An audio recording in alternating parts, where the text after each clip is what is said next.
All right, in this module, I'm going to be walking you through epic content creation, why you should be creating epic content, and how you should create content that Facebook loves. Not only Facebook, but your audience will love. How to turn cold Facebook visitors into warm audiences, hungry leads, and buying customers. Okay. So, step 1 of the 7-step process is to publish epic content. And I also call this ungated or goodwill content. Okay. It's all the same. Epic content, goodwill, ungated content. What does that mean? It means that the user does not have to exchange anything in order to consume it. They don't have to give you their email address. They don't have to buy something. They could just consume it. They can read the article. They can watch the video, listen to the podcast, whatever it is, okay? Why do we do this? Well, we do this for several reasons. First of all, the new Facebook algorithm loves content. Okay, this is what Facebook wants you to do. But it's not just because it's what Facebook wants you to do. I've been talking about this strategy for almost 3 years now, and it's finally becoming mainstream. Okay, the reason I started doing this strategy as a kind of a small percentage of the overall budget was because I know that's what works in the real world, right? Nobody likes that guy that you meet at a party and you shake his hand and he's trying to sell you something 30 seconds after. He won't even tell you anything without you giving him your business card. That's not how the real world works. So that's not how you want to do this on Facebook, okay? There's a time and a place to be requiring things, okay? And trust me, you're going to be still spending the majority of your budget driving traffic into landing pages and opt-in pages. So don't worry. I'm not here to tell you to be, spending all your money driving traffic to a blog post. That's not the case at all, okay? This is just one part of the overall machine, but it's a very important part, especially these days with all of the Facebook accounts getting shut down and getting banned, okay? So Facebook has a thing called relevance score. And it's similar to Google AdWords quality score. And they give you a score of 1 to 10 for every ad that you create. And basically the relevance score is, here is exactly what Facebook defines the relevance score as. The relevance score is calculated based on the positive and negative feedback we expect an ad to receive from its target audience. The more positive interactions we expect an ad to receive, the higher the ad's relevance score will be. Positive indicators vary depending on the ad's objective, but may include video views, conversions, etc. The more times we expect people to hide or report an ad as abusive, the lower its score will be. Okay, your cost per click is directly related to your relevance score. If you have a relevance score of 4 and an ad that has a relevance score of 4 and another ad that's a relevance score of 5, if it's the same ad but maybe a different audience, the one with a relevant score of 4 is going to have the highest cost per click. It's just how it works, okay? So, content, when you drive traffic to content, or let's say you create a video, a content with call to action video, I'll show you in a second here, but you can use a video ad as a piece of content if you don't have a blog. Okay, when you run these kind of ads, you get higher relevance scores than you do when you're driving traffic into like a webinar registration page. People don't feel like you're trying to sell them something, and so you get higher relevance scores. And this gets you cheaper clicks, okay? And the great thing is about Facebook now is that you can build up your custom audience lists, which is your retargeting list, okay, which is basically essentially an invisible list that you get to have inside your Facebook ads account. And that builds up every time you drive traffic into content or somebody watches one of your videos, even if they don't opt in. So you're still tracking those visitors. So, and I'll show you some pretty powerful stats in a second here. So how much content do you have to create? The great thing about this is that you don't have to go out and be writing a new blog post every single week or 2 blog posts a week or even a blog post once a month. Some of our best students and clients have 1 or 2 pieces of content that we call anchor content. It's their epic content that they amplify with Facebook ads. And it's written in a way that it really, really takes people down the funnel. And I'll talk about how to do that in a minute. So the best part about this is you don't have to turn into this when I say epic content, that doesn't mean like you're creating tons of content. I'm not saying prolific content creator. I'm saying epic. So your one piece is good. Okay. So the great thing is you don't have to do a lot of it. So now, does content amplification work? You tell me. This is just a snapshot of a 28-day period of one of my coaching clients' Facebook ads accounts, and you'll see the top row there is a video ad going to a sales page. So that doesn't really count. But the next three there, those are blog posts, and look at these stats. Okay, 22 checkouts, 20 checkouts, 20 checkouts. Those aren't leads; those are sales. Okay, people who saw this blog, they either took action and bought on that during that same visit, or they bought, a few days later when they saw a different ad, or maybe they opted in. Okay, we have a 30-day attribution window set for this report. So if a sale was made within 30 days of them seeing that blog, then Facebook counts it as a checkout, which is pretty cool. And so the crazy thing though is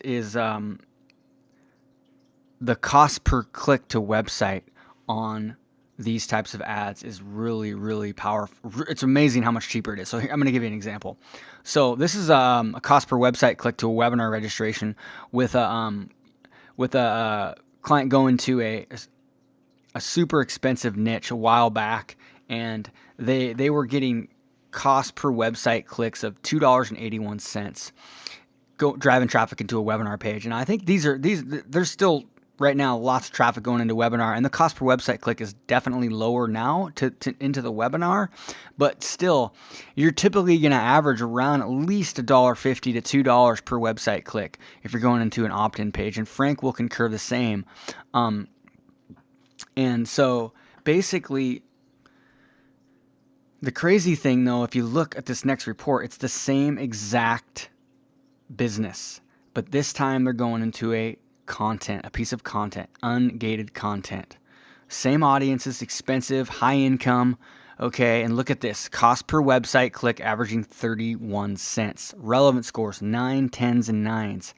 Okay, it doesn't show the relevant score on these, but they're probably 1s, 2s, and 3s because it's at the ad set. But the point is that we're talking a 10 times cheaper cost per website click. And this is totally common across the board, all industries. Typically, it's around a 5 to 20 times cheaper click to website. So something to really think about. And the thing is, when I talked about the algorithm is what Facebook is tracking all of your history. So if you're running ads that have high relevant scores, 9s, 10s like this to content, you might not be generating a tons of leads, but when you go to start running traffic to your opt-in pages and sales pages, your lower relevant scores, you're going to get some negative feedback on those. That's just because that's what happens when you're running traffic to opt-ins and stuff. And it's all about ratios. So when you're running traffic to opt-ins, you're getting lower relevant scores and maybe some negative feedback. It has a lower, ratio of your entire account. Okay. If all you're doing is getting, you're having a pretty high ratio of negative feedback, you'll get your account banned. So if anything, just do this to fill up your account with that goodwill. Think about running traffic to blogs, doing good video ads with content, or just pure engaging posts that you amplify a little bit that don't even have a call to action, or maybe they just link out to your homepage. Think of those as depositing into the bank of goodwill. And it not only works in the real world. This is why I started doing this strategy two and a half years ago, because that's what works in the real world. Okay. But also it really works with Facebook, and Facebook will reward you with cheaper clicks down the road with your direct response campaigns, and they'll reward you by keeping your account active. So I think it's critical for anybody. But if you don't have a blog, I'll show you how you can do this without a blog, okay? So this is an example of a piece of content. So the ad on the left is we call this a page post link ad, okay, or a link post ad. That's like the slang term, or the most common name for an ad right here where the image is clickable. Okay, that's a clickable image, which means it's a redirect. So if I click on that image, it'll take me to this page on the right, and that's an ungated blog post. And I'll show you this online in a second. It's not just a 400, 500, 600 word post. This is like a 2,500 word article, okay? 3,500 word article. And this is running in the background all the time, creating goodwill, building up our audiences, building up our custom audiences, which I'll show you how to do in a minute. And then, of course, building goodwill with Facebook, and some people will take action, but if they don't, no big deal, because we have retargeting. We can retarget people with our other conversion-focused campaigns, which is coming in the 7-step process. Okay, so another example here is a digital marketer is great at doing this. They run a ton of traffic to ungated content, like this blog post here, Digital Marketers 101 Best Email Subject Lines of 2014. And of course, when they're retargeting people that visit this blog, or any call to action in this blog, or any retargeted ads, they're going to be focused on their blogging products, so their blogging opt-ins, okay? So you can segment these audiences, which is pretty cool. Another example here is Betty Rocker, who, if you've listened to the podcast, she is the one that we have the 3 series case study, episodes 4, 5, and 6 in the Perpetual Traffic podcast, which I'm a host of with Molly Pittman and Ralph, who I showed in that picture in the earlier module. But she is just killing it right now, and she continues to every single day. And I'll be showing more stuff, a little bit more stuff of hers later. And she's actually working with me on a project now with Frank Kern and his wife Natalia on her funnel for her fitness. It's a lifestyle product. She's got a fitness and lifestyle product helping moms get their mojo back. And Bree, aka Betty Rocker. Her real name is Bree, but her brand is Betty Rocker. It does just an amazing job at everything I talk about in this 7-step process. She does all of it, and that's why she has a machine generating traffic, audiences, leads, customers every single day. So this is one of her posts here that she drives a lot of traffic into. All right, here's another example of Taki, who targets business coaches. And so several campaigns. A fairly good majority of his ad spend drives traffic into landing pages, opt-in pages, lead page style, to either watch a video or to go through a series or to download something. However, what we found, especially when we were leading up to trying to fill up a local event, he does these events for anywhere from $200 to $400 for a 2-day workshop, and then at that workshop we'll sell a higher end coaching program. And so, however, what we found was one of the ways to reach a wider audience was to use content amplification here. And this was a video of him speaking at James Schramko's recent event. So basically it's him doing what he does at the live event that he's eventually going to get them to go to, right? That he wants people to come to one of his own live events. So what we do, drive traffic into an ungated content piece here. Notice this is blog. You see the sidebar there and everything. So they don't have to opt in to consume this. It's a great video, but it's a lot of social proof, so they get that credibility. It's a great presentation. And then if they don't take action on that, they've got great calls to action throughout. You'll see there on the top, the hello bar at the top there. That's that orange bar. That's hellobar.com. That's a free tool. And you got the sidebar. You've got the free online kind of mid-top call to action. Lots of calls to action here too. And of course, one below the video. But if they don't take action, no big deal, because they get retargeted too, right? So this one here, if you look here, check this out. Some of these, you're looking at checkouts there on the right, and all those PPE ads, those are different, like James event, okay? That is traffic that originally went to that ungated blog post. Eventually, according to this, in this report, in this time frame, 12 people bought tickets to that 2-day event later on. And what happens is if they don't take action on that page, which most people don't, they get to see an ad like this later on that actually takes people to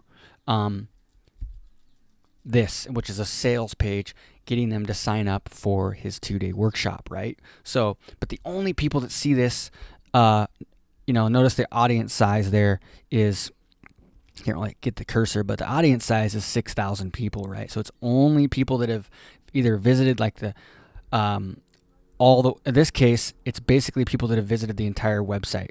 Okay, not just people that have visited the sales page, only basically people that have visited the blog but have not yet bought. So this stuff works. You just got to put it into action. Now, what if you don't have a blog? All right, before we do that, let's take a look at some of these posts. So there's the ad there to the one I talked about here. So if I click on this image here, it takes me right to that post. Okay, this is written by Ralph, agency manager for the Dominate Web Media Agency. It's got 1,100 shares. But notice this post here. This is called epic content because this is not just a 500-600 word article, right? This is got some content in it. Okay. And we've got calls to action. This is called a Johnson box. You've got a call to action that stands out, different background here, and this goes to a sales page. Sometimes it might go to an opt-in page. It just depends on the article. Okay. This goes to my fast start system. So you've got just content with some calls to action, with some clickable links throughout, and very good content. This, when you're trying to figure out what to do with your content, think about what we told Betty Rocker was, what would you like? Think about it as if you're creating a lead magnet, okay? But instead of doing a lead magnet, you make it a blog post, okay? And you will be glad you did. So, and this is an example of an ad. So that we do this with. Okay, so another example is the 101 best email subject lines with digital marketer. Okay, and they've got the intro, and then they've got the 101 listed out. This is called a listicle, by the way, which I'll show you in a second here, the different types of articles that work well in the next video. And of course, big results from a small list. This is really prepping for their product called the machine. Okay, and this thing links out to an opt-in page. Okay, so this blog is set up to eventually sell a $2,000 product. Okay, but they're not asking for the opt-in right away. They're going from the blog to the opt-in to Goodwill series to selling a product. So it's a process, just like the real world, and that's what you have to do. Okay, so here is the 5-step food prep with Betty Rocker. Same thing here. This is basically, she gives you the recipe. She gives you 3 days of meal plans. Look at this, the whole entire thing. Okay, so and then she has a video here of her when she was doing local speaking at Whole Foods. She doesn't do that anymore, but so this right here is a kind of a credibility piece, right? Social proof credibility. People get to know her, and she just gives away a ton of value. But guess what? She doesn't give it all away because she's got day 1, day 2, day 3. All right. If you want the entire 30-day plan, then click here, and it takes you to a sales page with a $47 product. All right. So now with this, some people, by the way, 5% of people that click on this link buy the product, so that works really well. Well, now most people don't make it all the way to the bottom, but that's okay, because a lot of people will click on one of these sidebar ads, not really ads, they're her own ads, but they're calls to action here. If they're on mobile, they usually won't because those will be at the bottom. They'll just click on something in the middle of the post, or which actually most people do is they click on one of these top menu buttons and they click on programs. This is the most clicked on link according to the Visual Website Optimizer statistics. So they click on this, takes them to programs, and she makes it very easy for people to buy. And she's really done an amazing job mobile optimizing her site, because the crazy thing is that this is a little mini sales page where they can buy. The crazy thing is one of the reasons why she's optimized her site so well recently for mobile traffic is all because of the data coming in from her Facebook reporting. And I'm going to be getting to that on step 7. But the reporting that Facebook is telling us is that mobile is kicking butt. So she's getting just tons of leads and sales on mobile. Now she's getting them on desktop too, but mobile is definitely the majority of the traffic. So made some adjustments to improve things on mobile and continues to, which is pretty cool. So another great reason to run Facebook ads. Okay, and here's an example. It's similar to the Talkie example, exactly, actually, and where you got the video only and you don't have a ton of content on it here. So notice this got 2,000 likes here, lots of social proof. This is just a video I've run in the background to my original, my 9-step Facebook process. So I mean, this is a 12-minute video here, and I would just run content amplification ads, and people would get retargeted, right? And but look at this. Even if they're on this page, this is a lead box. They click that, it pops open. They can just download the mind map, and I get super high opt-in rates on this because it's very relevant to the video itself, to the post. Okay, it's just an overview. I've got a timestamp. Okay, and then I ended up adding a transcript later, and that's it. It's not like an epic blog post or anything. It's just a video that I did. If you don't want to write content, you can do that. Just make it ungated here. And then I've got, the calls to action throughout right here, so they can click this and go to a basic kind of squeeze page. And of course, if they don't opt in, they can get retargeted to go back to a similar, more lead-focused, conversion-focused page like this. So that's another example of a non-kind of article-written version. So